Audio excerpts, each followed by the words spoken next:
I'm going to show you how to apply a tourniquet, both a real one and an improvised one. Let's go. I'm Michael Archuleta, and these are the things we need to know. Like badass skills and tactics? Subscribe and hit the bell.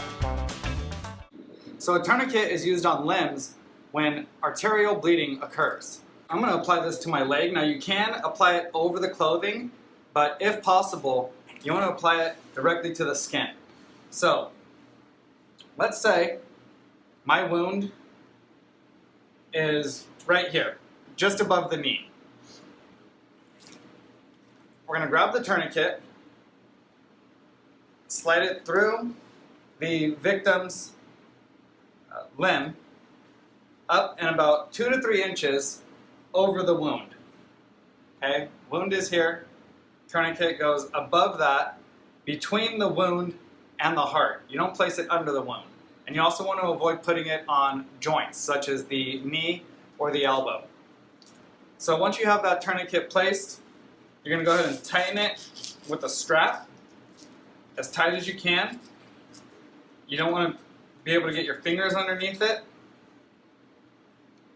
So we go pretty tight, and then bring that strap down and around without going back over the latch. Next, we're going to take the windlass right here and spin it to cut off the blood spurting out. So that's one crank, and that's pretty tight. I don't even know if I can get another crank on this. There we go. We're going to latch that in place on the little clip here. And at that point, we'll write down the time that it was administered.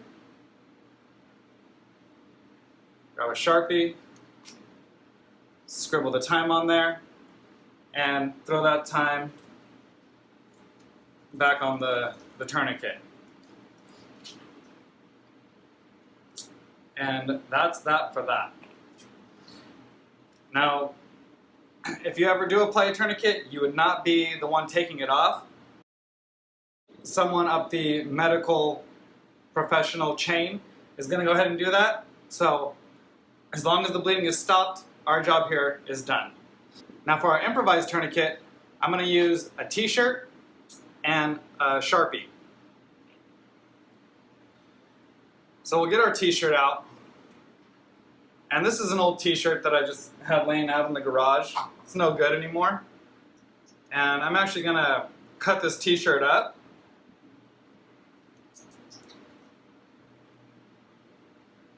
So we're going to go a couple inches in from the bottom.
So now we have a piece of cloth that we can tie around the limb.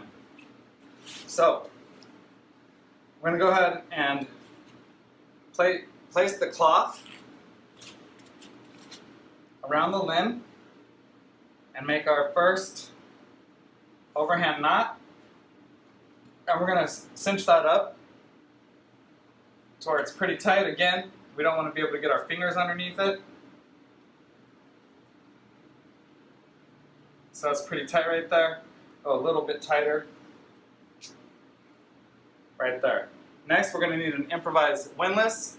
I'm going to use this Sharpie. You could use a pen, a pocket knife, a sturdy stick if there's one laying around.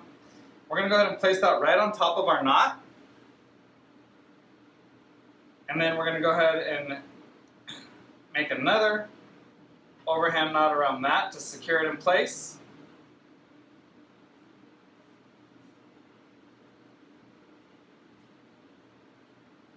And now you can twist that with either your hand, or you can kind of wrap around the windlass with your cloth that you're using and use that to crank it.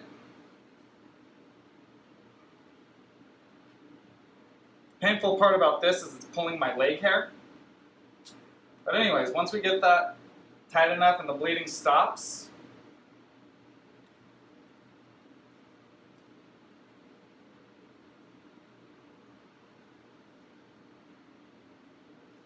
we'll bring our cloth around again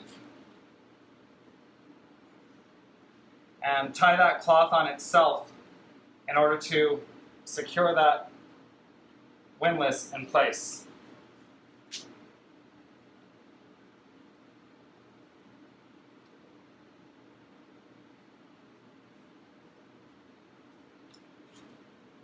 And there you have it.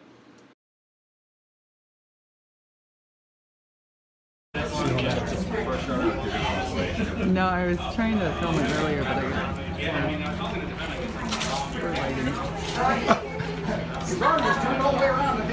Yeah, it's kind of hard when it's not. Flat. Yeah, If you can't twist the guy's arm around, do it as you're going to have to do it. Is your arms upside down now? Do you want me to hold his arm for you? I'll look at for... Let's see. Yep. good job. Okay, quickly assess here. Still bleeding.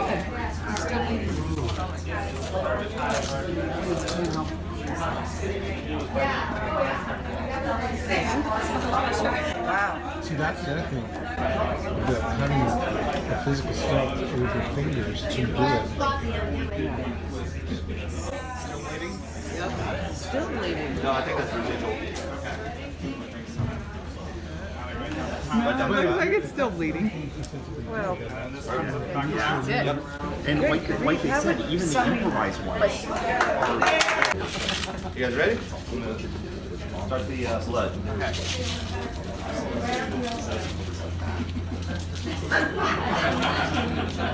I heard my name over there. not ours.